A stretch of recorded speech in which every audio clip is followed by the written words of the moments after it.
మేడారంలో రెండేళ్లకోసారి జరిగే జాతరలో మేడారం గద్దెలపైన కొలువైన అమ్మవార్లు ప్రస్తుతం భక్తులకు దర్శనమిస్తున్నారు. నిన్న ఒక్కరోజే 50 లక్షల మంది భక్తులు సమ్మక్క సారలమ్మను దర్శించుకున్నారు. అంటే ఆ తల్లుల మహత్యం ఏ పాటిదో అర్థం చేసుకోవచ్చు. ఇక నేడు సమ్మక్క సారలక్క జాతరలో తుది అంకం జరగనుంది.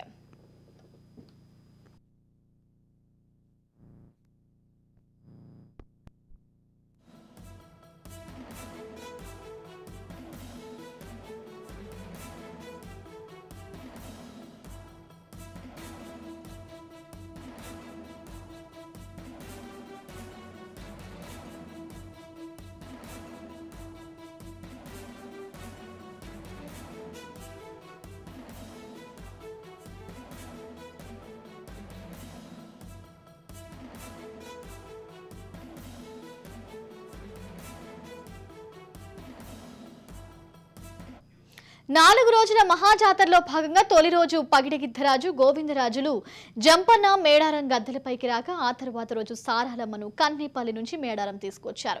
ఇక మాఘశుద్ధ పౌర్ణమి నాడు చిలకల గుట్టపై కుంకుమ భరణి రూపంలో ఉన్న సమ్మక్కను సారక్కను పూజారులు గద్దెలపైన ప్రతిష్ఠించారు. సమ్మక్క రాకతో మేడారం జాతర ఊపందుకుంది. ఇసుకేస్తే రాలనంత మంది జనంతో వనమంతా నిండిపోయింది. కోట్లాది సంఖ్యలో భక్తులు మేడారం జాతరకు రావడంతో మేడారం జనసంద్రమైంది.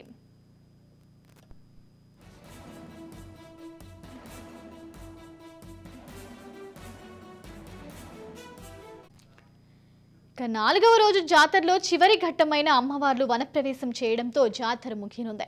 ఇప్పటికే సమ్మక్క సారలమ్మను దర్శించుకున్న భక్తులు మేడారం నుంచి తిరుగు ప్రయాణమయ్యారు.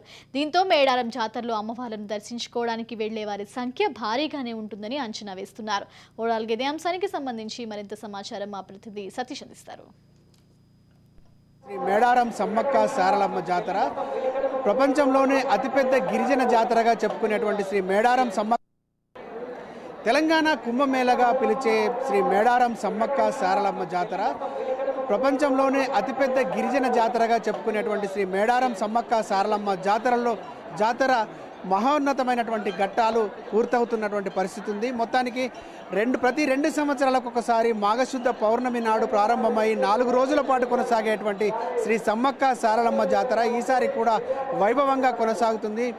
24వ తారీఖు జాతర ముగింపు తంతును పూర్తి చేసుకునేటువంటి పరిస్థితి ఉంది. మొత్తానికి మేడారం శ్రీ సమ్మక్క సారలమ్మ జాతరలో ప్రధానమైనటువంటి ఘట్టాల్లో భాగంగా నెల రోజుల ముందుగా గుడిమెలిగేటువంటి పండుగను చేస్తారు. ఈ గుడిమెలిగేటువంటి పండుగతోటి సమ్మక్క సారలమ్మ గద్దెలను శుద్ధి చేయడంతో పాటు అటు పగిడిద్దరాజు గోవిందరాజులు సారమ్మ ఆలయాలను కూడా శుద్ధి చేసేటువంటి ప్రక్రియను గుడిమెలిగే పండుగ రోజు ప్రారంభిస్తారు. ఇటు గుడిమెలిగే పండుగ ప్రారంభమైన తర్వాత భక్తుల యొక్క తాకిడి మొదలైపోయింది. ఇప్పటికే మేడారం శ్రీ సమ్మక్క సారలమ్మ మహాజాతర ప్రారంభానికి ముందే భక్తులు అధిక సంఖ్యలో ఇటు మహాజాతర సమయంలో భక్తులు పోటెత్తేటువంటి అవకాశం ఉంటుందని అధిక సంఖ్యలో లక్షలాదిగా భక్తులు తరలి వచ్చినటువంటి పరిస్థితి అయితే ఉంది. అయినప్పటికీ కూడా ముందుగానే భక్తుల రద్దీ పెరగడంతో మహాజాతర సమయంలో భక్తుల రద్దీ కొంత తగ్గుతుందని అధికారులు భావించినప్పటికీ కూడా అంతకు మించి గతంలో కంటే అధిక రెట్లు భక్తులు తరలి వచ్చారు. ఇటు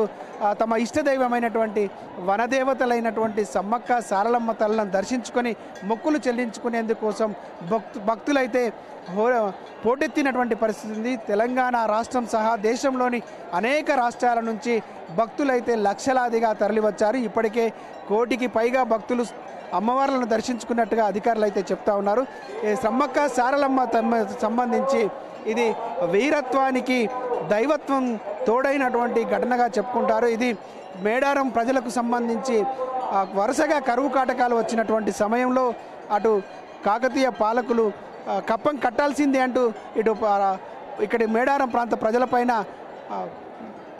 వేధింపులు చేసినటువంటి క్రమంలో ఇక్కడ ఉండేటువంటి కోయరాజులు సమ్మక్క సారలమ్మకు సంబంధించినటువంటి వంశీకులంతా కూడా వాళ్ళపైన పోరాటం చేశారు. ఈ క్రమంలోనే సమ్మక్క సారలమ్మలు విరోచితంగా ఇటు కాకతీయ సైన్యంతో పోరాటం చేసినటువంటి క్రమంలో అటు పగిడిద్దరాజు నాగులమ్మ సారలమ్మ అటు గోవిందరాజులు కూడా యుద్ధంలో పోరాడి వీరమరణం పొందినటువంటి క్రమంలో శత్రువులు దూసుకు వస్తున్నటువంటి క్రమంలో శత్రువుల చేతిలో మరణించడం ఇష్టం లేక జంపన్న ఇక్కడ మేడారం సమీపంలో ఉన్నటువంటి సంపంగి వాగులో దూకి ఆత్మార్పణం చేసుకున్నాడు. అప్పటి నుంచే ఈ సంపంగి వాగును జంపన్న వాగుగా పిలుస్తారు. మేడారంకు వచ్చేటువంటి భక్తులు జంపన్న వాగులో పుణ్యస్నానం ఆచరించి తలనీలాలు సమర్పించిన తర్వాత మేడారం రావడం అనేటువంటిది ఆనవాయితీగా కొనసాగుతుంది. మేడారం మహాజాతరకు సంబంధించి ప్రధానమైనటువంటి ఘట్టాలు కొనసాగుతాయి. ఇక్కడ 21 నుంచి ఫిబ్రవరి 21 నుంచి 24 వరకు మహాజాతర కొనసాగుతుంది.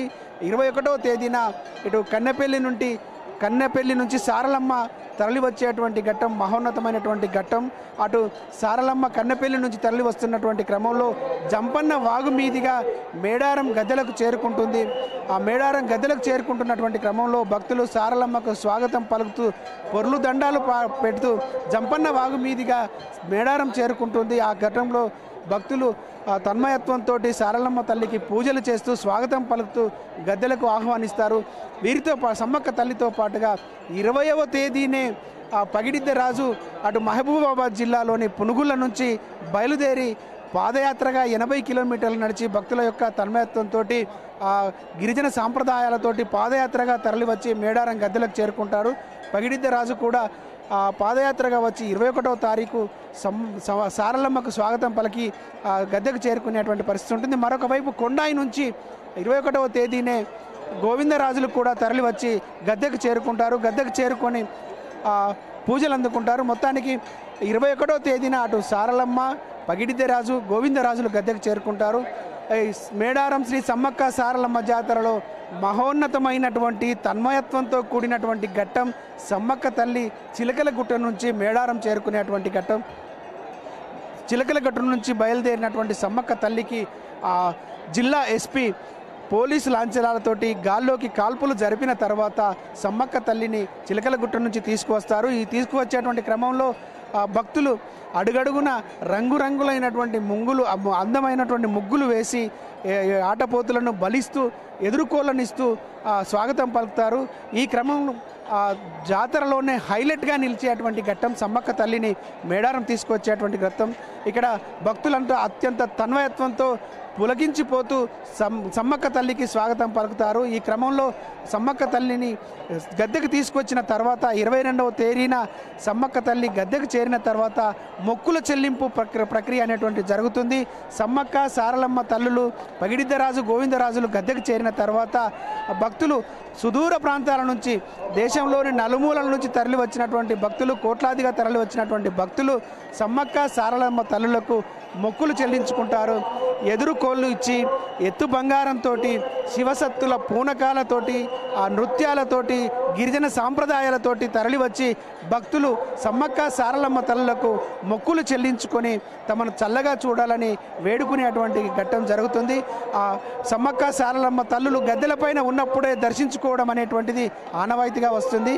సమ్మక్క సారలమ్మ తల్లులు గద్దెపైన ఉన్నప్పుడు దర్శించుకుంటేనే తమకు ముక్తి కలుగుతుంది అనేటువంటి నమ్మకాన్ని భక్తులు కలిగి ఉంటారు. అదిగా పోటెత్తేటువంటి పరిస్థితి ఉంటుంది. ఆ క్రమంలోనే మేడారంలోని సమ్మక్క సారలమ్మ నినాదాలతోటి జేజే నినాదాలతోటి మేడారం హోరెత్తిపోతుంది. భక్తుల జేజే నినాదాలతోటి మారుమోగేటువంటి పరిస్థితి కనబడుతుంది. మొత్తానికి 22వ తేదీన సమ్మక్క తల్లి గద్దెకు చేరిన తర్వాత మొక్కుల చెల్లింపు ప్రక్రియ మొదలవుతుంది. 23వ తారీఖున మొక్కులు చెల్లింపు కొనసాగుతుంది. 24వ తారీఖున సమ్మక్క సారలమ్మ తల్లులు అటు గోవిందరాజు, పగిడిదరాజులు వనప్రవేశం చేసిన తర్వాత జాతర ముగిసినట్టుగా దేవాదాయ శాఖ అధికారులు ప్రకటిస్తారు. 24వ రాత్రి మేడారం నుంచి సమ్మక్క తల్లి చిలకలగుట్టకు చేరుతుంది. ఇటు మేడారం నుంచి సారలమ్మ తల్లి కన్నెపల్లికి చేరుతుంది. పునుగుర్లకు పాదయాత్రగా మళ్ళీ పగిడిద్దరాజు చేరుకుంటారు. కొండాయికి గోవిందరాజులు కూడా చేరుకుంటారు. ఈ క్రమం ఇదంతా కూడా ఒక భక్తి పారవశ్యంతో తన్మయత్వంతో కొనసాగేటువంటి జాతర. సమ్మక్క తల్లి గద్దెకు చేరిన తర్వాత 23న రాష్ట్ర గవర్నర్ తమిళసై సౌందర్యరాజన్ దర్శించుకొని అమ్మవార్లను దర్శించుకొని మొక్కులు చెల్లించారు. అనంతరం రాష్ట్ర ముఖ్యమంత్రి రేవంత్ రెడ్డి సమ్మక్క సారలమ్మ తల్లులను దర్శించుకొని మొక్కులు చెల్లించుకొని రాష్ట్ర ప్రజలను, తెలంగాణ ప్రజలందరినీ, గిరిజనులందరినీ కూడా చల్లగా చూడాలి, పాడి పంటలతోటి తెలంగాణ సస్యశ్యామలం కావాలని వేడుకున్నారు. ఆయనతో పాటుగా కేంద్ర మంత్రి గిరిజన శాఖ మంత్రి కేంద్ర గిరిజన శాఖ మంత్రి అర్జున్ ముండా కూడా సమ్మక్క సారలమ్మ తల్లిని దర్శించుకున్నారు. వారితో పాటు కిషన్ రెడ్డి అంతకు ముందు రోజే కేంద్ర మంత్రి కిషన్ రెడ్డి కూడా సమ్మక్క సారలమ్మ తల్లిని దర్శించుకున్నారు. 24వ తేదీన అటు స్పీకర్ కూడా సమ్మక్క సారలమ్మ తల్లిని దర్శించుకున్నారు. మొత్తానికి ఇది సమ్మక్క సారలమ్మల తల్లకు సంబంధించి అత్యంత పెద్దదైనటువంటి గిరిజన జాతర. వనమంతా జనంగా మారి అటు త్యాగానికి వీరత్వాన్ని దైవత్వంగా పూజించి సమ్మక్క సారలమ్మ తల్లులను పూజించేటువంటి మహోన్నతమైనటువంటి జాతరకు సంబంధించినటువంటి ఘట్టం.